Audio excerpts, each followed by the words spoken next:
Paz, irmãos, eu venho aqui consolidar o que eu expus há alguns meses nas minhas redes sociais, questão de agenda, da minha agenda, que eu estava cumprindo, né? Todas as agendas fechadas até o primeiro semestre, e no segundo semestre eu pararia. Eu vim aqui pontuar, né, algumas questões, expor um pouco o coração sobre a questão. Então eu desisti, né, de fato de agenda. Eu vou explicar o que é agenda para não gerar uma confusão quando você me vê engajado em algum projeto, pregação ou visita a alguma igreja local. Eu creio o seguinte, que o ministério itinerante ele é uma miragem, ele não é uma realidade. A realidade é a igreja local. Então eu sempre pensei isso e aos anos isso vem maturando. Só no passado nós pregamos em mais de 15 países e cada vez mais que eu rodo o Brasil, o mundo, mais essa visão se solidifica. Então o ministério itinerante se tornou, na verdade, um grande dano ao reino de Deus, porque é um grande dano à igreja local. Vou pontuar. A questão da agenda, ela virou uma grande indústria. Por exemplo, quase todos nós, como pregadores e ministérios de louvor, banda, se tornaram pessoas jurídicas para dar uma resposta diante do Estado, imposto, movimentação de conta bancária, venda de produtos, CD, DVD, livros, camiseta e por aí vai. Nenhum problema quanto a isso. Qual o problema em frente a isso? Que a maioria de nós não teve o temor do Senhor de ser pessoa jurídica apenas diante do Estado, mas não ser pessoa jurídica diante da igreja e nem do propósito de Jesus. Então a maioria de nós se perdeu nisso. Se perdeu, se dobrou, se vendeu, perdeu o propósito, perdeu o objetivo, perdeu o rumo e para a maioria perdeu até Cristo.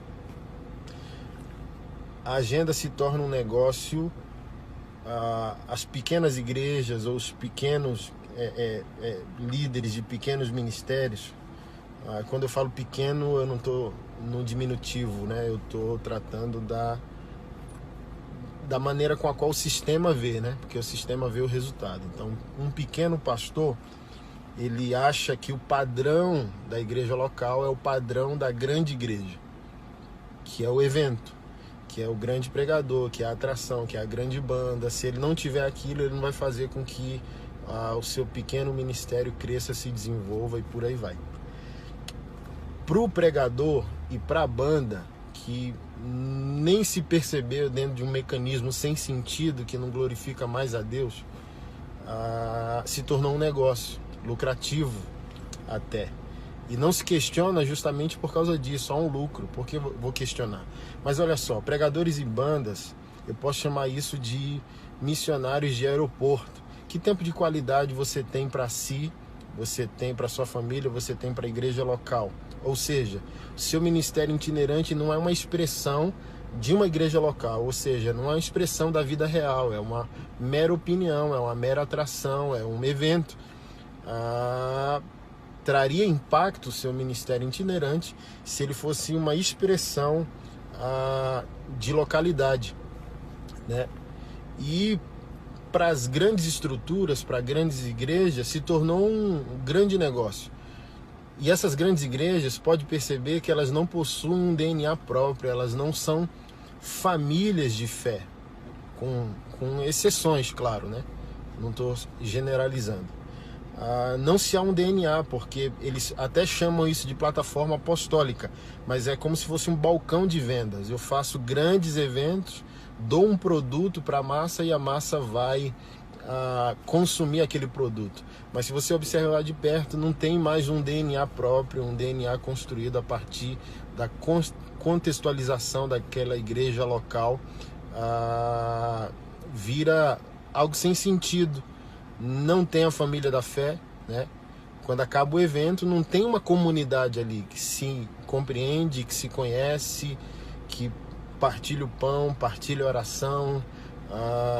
Não tem mais a eficácia do ministério pastoral, do gabinete pastoral, da visitação pastoral, e nós estamos perdidos dentro desse ecossistema criado por nós, que nos trouxe benefícios lícitos, né?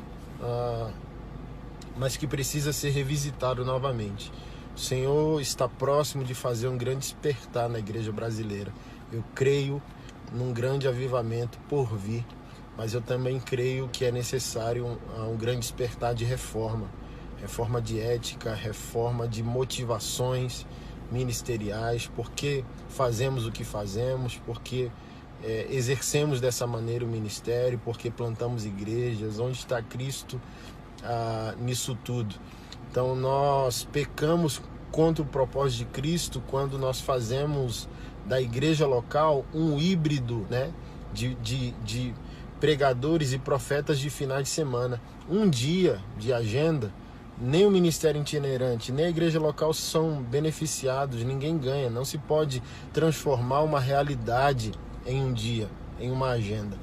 Então, a devolução do evangelho para a glória da igreja local, ela é extremamente necessária nesse momento histórico, nesse tempo de avivamento.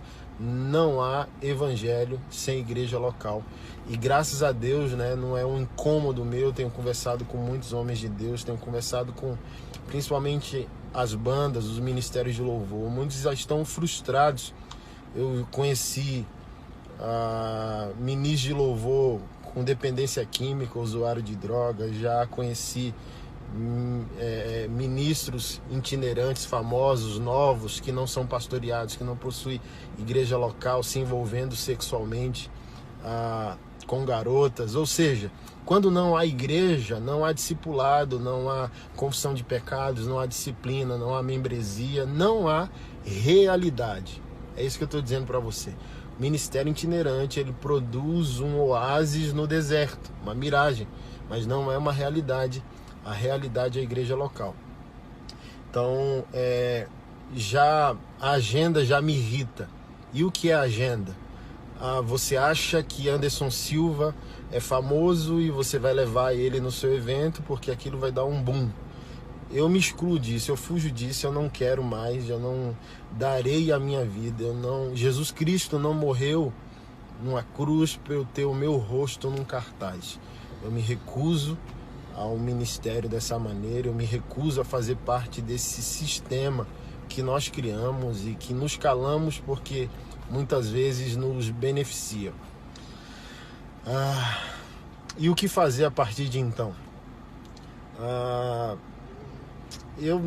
Como eu disse, eu não darei mais a minha vida a isso, essa questão. Prega aqui, prega na minha igreja, prega no culto de jovens, prega no culto de adolescentes, prega no culto de mulheres, prega no culto de homem, pega na minha conferência, prega no aniversário da minha igreja. Não, isso aí, sei lá, muitos convites por dia, por semana, isso já me deu um nível de estresse. Eu não respondo mais e-mail, nem mensagens e por aí vai. Não quero, não nasci de novo para isso, Jesus não morreu para isso, eu não tenho um ministério para isso. Eu só sairei de casa mediante um convite de uma igreja séria, de uma igreja local com um trabalho relevante para o reino de Deus, e aquilo que eu vou cooperar é uma cereja do bolo que ela está precisando. E eu darei ali 2, 3 dias para a gente desenvolver uma cosmovisão, né? Um conjunto de valores no qual aquela igreja local venha a beneficiar-se e, consequentemente, alastrar aquilo por meio da comunidade na qual está inserida. Finanças, liderança, sexualidade, política, filosofia, teologia, homem, mulher, criança, seja lá o que for. A minha vida, a partir de agora, só vai estar disponível ao reino de Deus para assuntos missionários, para questões apostólicas, né, que é assim que eu considero a intervenção social por parte da igreja e do evangelho. E esses treinamentos pontuais, onde eu vou cooperar com um assunto que falta naquela igreja local. Então minha ida faz sentido. Não é o meu rosto num cartaz, não é a minha vida dada a um sistema porque vai produzir lucro para alguém e para mim. Não. Eu quero sair de casa como um edificador, como um abençoador. Eu não aceito dar mais a minha vida para isso.